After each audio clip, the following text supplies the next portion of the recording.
नमस्कार मित्रांनो, स्वागत आहे तुमचं आताच्या ब्रेकिंग न्यूजमध्ये।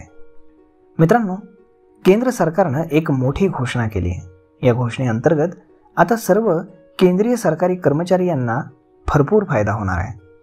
या घोषणेनुसार तुम्ही जर 10 वर्ष ड्युटी केली तरीही देखील तुम्हाला 10,000 रुपये कमीत कमी पेन्शन मिळणार आहे। युनिफाईड पेन्शन स्कीमनुसार तुम्हाला तुमच्या पगाराच्या 50% म्हणजेच अर्धा पगार मिळणार आहे। फक्त त्याची एक अट आहे, ती म्हणजे तुम्ही वयाची कमीत कमी 25 वर्ष सर्व्हिस पूर्ण केलेली असावी, तरच तुम्हाला 50% रकमेचा लाभ मिळणार आहे।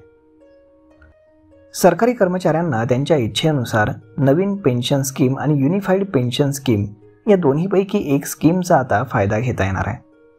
जर पेन्शनधारक काही कारणास्तव मृत्यू पावला तर त्याच्या कुटुंबाला पेन्शनची 60% रक्कम देण्यात येणार आहे। यामध्ये सरकारची 18.5% भागीदारी असणार आहे।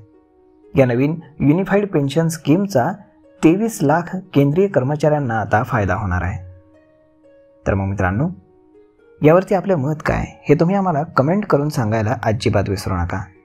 आणि जर तुम्हाला अजूनही याबद्दल सखोल माहिती हवी असेल तर आपल्या चॅनलला सबस्क्राईब करायला विसरू नका। आपण लवकरच ती सविस्तर माहिती घेऊन येणार आहोत। तर मग मित्रांनो, आजचा हा व्हिडिओ, ही माहिती तुम्हाला कशी वाटली हे तुम्ही आम्हाला कमेंट करून सांगायला अजिबात विसरू नका। धन्यवाद।